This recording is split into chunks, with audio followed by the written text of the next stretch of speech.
All right, guys, here we are to talk about Lemony Snicket, Series of Unfortunate Events, Episode 7, Season 1, the Netflix original. Oh, baby, baby. And Lemony this one Snicket. was interesting. This one was very interesting. I don't know that it was my favorite in any way. No, hell fucking no. Some cool sets. Monty's still the greatest. Some interesting things. Yeah. Um, Monty or the captain. Oh, I'm married to the sea. My girlfriend is a large lake. Goddamn. Yeah, so here we are. We're in there's one more episode to cap off this whole thing. Exactly. I feel like that's the main focus of this. We could go through all of the fucking like events here. There were some interesting events, but there were a series of events if you want to get technical about it. But honestly, even just to real quick do a jump and we can work our way back. So it ended in a very weird way. Where I was like, what the fuck is that? And do you think that the parents got hypnotized? Okay, I was just going to say, before you talked, I was going to say, don't blurt out what you think it is, because let me take you on this journey of how I got to how I think it is, because I feel like you just have a thing you think it is, and I have a whole journey. Sure, let's hear the journey. So the fancy doors happen, right? You're like, oh my god, whatever the fuck, these are fancy doors. The same doors. I knew, like, well, it's not going to be them on the other side of that door, or whatever the fuck. But I never expected the Blueberry Butler babies to be on the other side of the parents' doors, and for them to be like, those, are their kids. I had the kind of mindfuck moment you have when you watch these, like, crazy things that have, like, crazy twists. I started going, oh my god. I was like Charlie Day in like the mailroom. I was freaking out. I'm like, it wasn't their kids all along. They were just cutting to these like random people. Oh my god, that's amazing. Oh my god, did they ever actually say their names, or did they just say our kids or like our parents or whatever the fuck? They only said our kids. You don't know their names. Oh my god. I started freaking out and stuff. Then I was like, wait, no, it doesn't make any sense, because the one guy was like, they said the kids have like abilities or whatever, and like he knew it's the Baudelaire orphans or whatever and all that stuff. I'm like, wait, no. And like they have a picture that shows all the parents and like their parents are in there, right? And like, Olaf's like, I'm here to get you because of your parents. And I took the picture. Their parents are in that big group picture, right? Yeah. But there's also other people we don't know in that group picture. I thought about that too, but I thought that was too bad of a thing for them to even do here. Okay. So I sort of reeled myself in. And then I was like, well, then what the fuck else could it be? And then I came to the same conclusion that I think you did, where it's like, well, this whole episode is about, like, insane evil hypnosis. So maybe, and, like, earlier in this episode, the parents were, like, 2 feet away from people looking for them. So I'm like, oh, did they get captured and hypnotized? Is that the whole fucking point of this? Yeah, I don't know. It's very weird, because I'm like, if they were hypnotized, do those kids not exist? Like, or where do they come from? And they showed those kids earlier, and I'm just like, why are we seeing random kids? It's effective. Those kids are having a lovely day. Fuck. Yeah. But then I was like, wait a minute, what the hell was that? And then you see them again later. Definitely made me curious, and I'm eagerly awaiting the next episode to know what the fuck happened. This has made me, I think, more engaged and interested than I have been in a very long time, and I predict more engaged and interested than I will be after the the series finale. Probably. I think I care more about what what I'm gonna watch before the next one of these than I'm gonna care in between season 1 and season 2. But the way our narrator phrased, I forget exactly what he said. I was like, oh, there's gonna be lots of series of unfortunate events. Like this can go on forever. I can't remember what he said, but he said something that made me think like, then this is not the end, or like. Sure. What did I write down? Did you write down his exact narrations? Fancy doors. Parents came to visit. No. ... Duncan, quickly Isidore. Butler babies. Snicket pushes the camera and then explains everything. I loved that shot of him pushing the camera away from NPH and like whatever. I love that it was blurry because Klaus didn't have his glasses, and then he puts it on. It snaps into focus. Like cinematographically, I feel like even though like. A lot of the lumber mill's pretty like flat and shitty. That like ending fancy door bit was really, really, really, really good. Yeah. Fuck. How'd you feel about Don Johnson? He's fine. Like Jerry. He was like, I like Don Johnson, and what he did not like disgust me or hurt me in any way. Yeah. But it felt like such a weird phoned in way. But I know it was just like a character choice. It could have been anybody doing that choice. But I like it whenever, and we've had a couple of situations where it's like someone famous pops in, and I'm like, oh, cool, I like it. Let's just bring them in. Do whatever you want to do. Spicy flavor. And I wonder more and more about things. Is like, how easy is it to get people on these shows? Because, hey, I know it's Netflix. They have money. They could be like, hey, here's a lot of money. You want a lot of money? Or is there a lot of like, you know what? I have grandkids now. This would be cool to make a show they could see. Keep going. Yeah. I think there's a bit too of like, oh, my agent says I should be doing Netflix shows and start networking and like working with you producers. So okay, or something like that. And some of these where it's like it's don't worry, it's a light commitment. You can still travel. It's just Yeah, I mean, one day. 4 days and like whatever, and then whatever, and you're done or whatever. I like him and his partner's relationship. I think that's funny. That whole thing was cute. I wrote down like this kiwi fruit guy or whatever the fuck. Why are there has an so many awesome books in accent. the library that are all the same? That was so insane. And he like purposely redacts all of them, but keeps them. He could have just burnt them all. Like, And it looks like, and when she's opening them, I was trying to eagle eye. Like, is it printed redacted, or did he like physically redacted? He physically redacted. And she gets the one that's like not redacted. And I'm like, holy shit! Why? Yes, that's the strong suit of this and shows like it. I think is those surrealist things where it's like, why do you have a library full of the exact same book? Oh, it's your book. But that's even weirder. What the fuck's going on? Did you have like a publisher? Did you put all these books here? Why do you have What's 1,000 happening? copies of the same movie? Oh, it's your movie? Oh, it's your movie? Well, yeah, but we don't like display them and like redact them. If I had more bookcases, I I would. would. It'd be I mean, funny. so- That'd be a great background to film in front of. Just You 1,000 wanna of the do same that? movie. I'll get a shelf. We can fucking do it. We can fucking do it. We could do We it. can fucking do it. No, but that's just it's super cray. I don't No, like yeah. stuff. Well, that's the middle name of this show is like shit's ridiculous. Yeah, and I but love that. But a lot of times that either fails or I see it coming and it's dumb or it's silly or something Uh-huh. like that. But her like looking for the one book. There's a chapter in the book about the thing that they're trying to find. Like, Yeah. It's so like it's so like whatever. But I love that. Like when it works, it really tickles the pinky. Whatever. Olaf back to his creepy self, and it made me Yep. wonder about Olaf. Do you think his beard is ever real? And I don't mean like the obviously MPH is not growing this beard, but I mean Olaf is it a fake beard he puts on because he doesn't have it, and it's back. Yes. So like, do you think he ever has a beard? I think that it's just a thing that they're Just a funny, they're humorous- just hand waving it. Because yes, if the costumes were more realistic or straightforwardly what they are, then it would be even worse that no one can recognize them. But the costumes are meant to be like transformative, but also obvious, but also like No, yeah, like, they do a good job of like changing yeah. him as a person, but also making it so it's like, yes, that's obviously the same person. right, because they're just redoing the MPH makeup as somebody else, but they're incorporating elements of Count Olaf's makeup. So like the nose Yeah. is still this crazy. No, like they still do all these things. We're like, okay. Like, but it's also like impossible because where the fuck was his leg that whole time? That whole like all Yeah. those like dumb things. Well, it's a cartoon. It's a good kind like of the dumb, baby yes. stripping the bark off of fucking. Oh god, I kept writing down that I hate the baby. Oh my The god. baby is the worst part.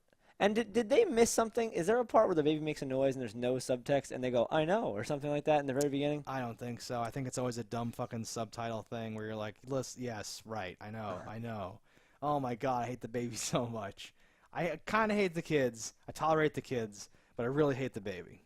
Yeah, I like everything. All the adults, honestly, the stupidest parts about the show are the best parts about the show. Yeah. And I would like just more things filmed in this same vein with characters having just impossible lives. I think it's just fun. Yeah, I mean, like Poe. Redo the Twilight Zone with these types of characters.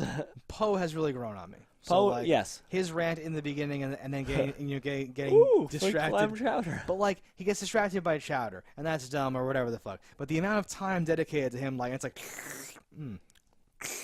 all these like this like extended, it's really good. This extended scene that goes on for so long. Like a lot of that's what makes it funny, and he's really carrying those things, making it good. And then the capstone at the end where you find out he was the one who called, and he goes, "Well, he said the orphans aren't there," and crosses them out, and all that shit. You're like, "Oh God, Poe, please, for once in your goddamn life, just do something. Just do something. You fuck." It's so good. It makes me feel so good. No, it's great. And like I watched this episode on my phone for the first time. I've never done it before. Nice. Netflix has an option where you can download episodes now, and Holy via shit. mobile. So I did that, and because I knew I was gonna be away, so I watched this fucker Okay, cool. in the car. Oh, while driving? Well, no, I wasn't driving. Okay. I was the passenger. I feel like you would do that. That was, Okay. Tim used to watch Oh my God. Fear, not Fear Factor, or something with Scared straight. Scare Factor, Scare Tactics. Scare Factory. This is what Scare Tactics while he was driving. I was like, Tim, what are you doing? He's like, it's fine. Oh. Oh, it's fine. He would just leave it sit like on the speedometer, and you'd just be driving. I'm like, this is crazy. But no, I watched it like in the car. That's cool. So like, I don't know if I had a better attention for detail or a worse one because Probably of that. better, and with more nausea. I put my shirt over my head. I was wearing a button-down shirt. I put that over me, and like so it'd shield the glare. And I was just staring at it like I was in a little movie theater. That's amazing. We should watch very glary. Watch everything like that from now on. That's amazing. It might be my new thing. That's my new thing. Yeah, my head was hot like though. A papoose. One of my favorite moments was the Olaf, like, for you. Puts the candy bar Are you wrapper. serious? It reminded me because you do that. Oh yeah, it's my You thing. walk up to someone with fucking garbage and you go, can you hold this for a second? And then you start talking to them and then you walk away and they're just holding your garbage or whatever the fuck. That's my thing. It's like, that's amazing. I he fucking did that. You know, you can just let me off here.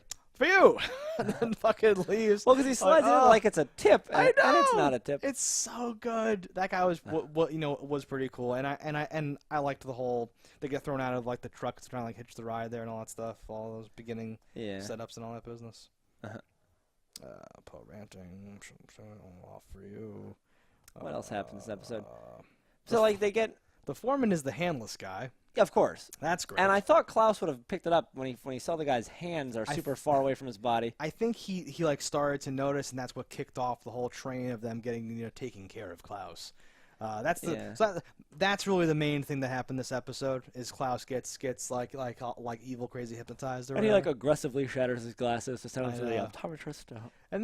And like the premise of that is so delightfully absurd that like they have nothing except for this optometrist and they're obviously brainwashed. I don't know how soon, but before that became obvious for you or whatever, but it was just like, oh great, and then when he has to go, it's like, okay, I wonder how they're gonna get out of this one. I didn't expect him to really be hypnotized and become one of the like mindless drones, and now it's all on her to kind of like take care of business. And she snapped out just by saying like a big word and I love you.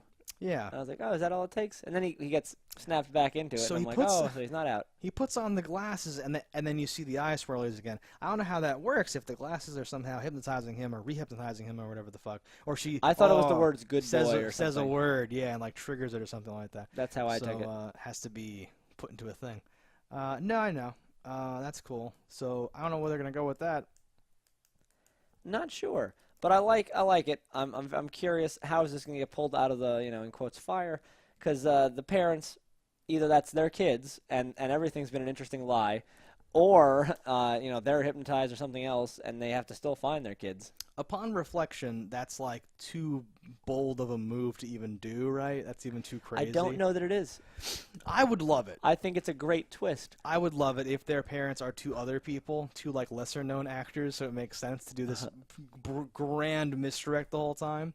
And I really, really wonder and don't understand then, because they cross their paths. They see them. Do they see them? They didn't see them, obviously. Yeah, but there's like too much going on. Like I will never rewatch the show for this purpose, but I'd love to rewatch it to see every parent shot if they ever, because I feel like they said some stuff about their kids that was like oddly specific, and maybe I don't think they ever said they never named the name, but they said these powers. But more than one person can have these powers. I know, and that would work out wonderfully too. That would. We're going to tell them about, but then like when they said when we find our kids, we're going to tell them about what we really do. Yeah, this and then when they met the kids, they were off that page, it seemed. So I was like, maybe something happened between then and there. Well, going into it. Right. Okay. So like earlier, before they're presumably captured by the flashlight men in the swamp, right? Yeah. They say once this is all over, we're gonna tell them everything. Okay, my darling. Yes. Good. Okay. Whatever. Then right before they go in, right? They they do seem to have like reverted, and it's like, how are we gonna tell them how they hurt your leg? And he's like, I'll tell them ballroom dancing. They've seen you dance. They'll believe that. Ha ha. But then they go in there, and he says, I hurt my leg breaking out of a Peruvian prison or whatever. So what's that? What does that mean? Does that mean that his programming snapped out or whatever, or like they didn't whatever? What happened there? I can't tell you. It's a series of unfortunate. That events. means something though. They wouldn't do that. They wouldn't establish we're gonna come clean, we're gonna lie, and then 2 seconds later after okay, here's our story straight, we're gonna lie, then bold-facedly tells the truth. That must mean something. That I'm hoping it means something. That must mean hypnotism was involved or something. We will see. And they took out that unfriendly refrigerator repairman quite honestly. That was pretty cool. I thought that was almost over the top. Oh, crazy. I was like, why did he have to die or whatever? Well, he came out holding a wrench, and that's the international symbol for I'm going to hit you with this wrench. Or they're like, don't fuck with me, I have a wrench. I know. No, it made no sense. It was just one of those great Snicket, like, through lines. Oh, no. He's wonderful, and I've enjoyed almost everything he's done. He's doing some good work in this episode, too. Some of them, it's just sort of... phoning Yeah. it in, but here was a cool thing where he's It's all based on what they're letting him do. I don't Out. think there's anything where he is worse. out of the woods or whatever. Yeah. And is like talking. But in this case, they were although they had left the forest, they were almost certainly not out of the woods. And I'm like, oh yeah, baby, yeah, awesome. So in terms of what happened, I think that's mostly it. I've been trying to We remember got, the Jim Carrey movie, and I don't remember there being any spies or secret organizations or Okay, anything like that shit, at all. right? Okay. And I'm like, am I just not remembering it? Because I don't remember a large amount of that movie. Or did none of that happen at all? Did it happen in the original books? Did we add this stuff? I didn't read it in the books. I don't know. This all feels kind of book-like. I don't know. And there've been so much in so many episodes about so much of them having this shared history and like the children, uncovering the parents' true deal and all that stuff. And like the dude at like the clown restaurant and like all the different people who are like tangentially involved. Sure. I took the picture and all that stuff, and they all have this thing and all the Jackie, all these different people. That I feel like that would be epic if that's not what the books are actually about. I feel like I never saw the Jim Carrey movie. I also don't know if they were planning on making multiple movies and it just bombed and it never got to get to that stage. Well, if you had to make one self-contained, concise movie, you would just pick, like, here's the, the one, Guardian, conflict or whatever the fuck. I didn't see that Jim Carrey movie, though, so I don't know if... I think it's on Netflix. I actually thought about watching it again. We should do that after we're done with this season. Sure. We should contrast and compare. I'm down for that. Fuck yeah. So I think that's everything that happens in this episode, or at least everything we remember at the moment. So that's all the important stuff, basically. I mean, more things happen, but fuck those things. So that's all the stuff that happens or whatever. We're going, into the last episode. Do we have to make any? Do we dare to make any bold predictions? I don't even, because of how outlandish and weird the show is. I don't even know how accurate a prediction I could make. I do think that is their parents, but I would love. I'm going on record saying I would love if those are not their parents. Yes. And it's just two other people that are just randomly we haven't seen them yet, or they're actually dead. Who knows? Oh my God, what if they're dead? Well, I think someone actually said your parents aren't dead at some point. Or no, did anyone actually say that? Or we just see those parents and assume they weren't dead? No, I think that Jackie of the secret organization said, like, your parents are not dead. We're going to find them. Peru or something. And, like, they did all these different things or whatever. Maybe. Right? So it has to be that they're really the parents, right? Because they... All right. I hope it's not their parents and it's this awesome fucking outlandish thing, but I'm going to predict that is their parents. There's going to be some snapping out of it. I feel like wherever those blueberry butlery babies are is going to be very close to where this mill is somehow. Something's going to happen, and like maybe they're going to realize that they are alive and that they are their parents and they are their kids and this is all, and then they're going to be torn apart again at the last minute. They're going to be catapulted into future season. I guess, and like Olaf will just scurry away again with his henchmen again, with no closure there whatsoever, so that he can come back later. Or he gets arrested and breaks out. Breaks out of prison. Yeah. But he will not be. He's not gone. No. He will not be eaten by the alligator that took his hand, or anything like that. Yeah. All right, so that's episode 7 of Lemony Snicket, Series of Unfortunate Events, the Netflix original series. Looking forward to 8. Yeah, very much so. We'll see you next week with episode 8 review, recap, what have you. Don't die in a fire, and we'll see you then. Look away. Look away. By the way, the intro credits fucking spoil the entire thing. They really do. They mentioned that there's hypnosis and everything like that. Yeah, I don't know what the plan with that is. Fuck that noise.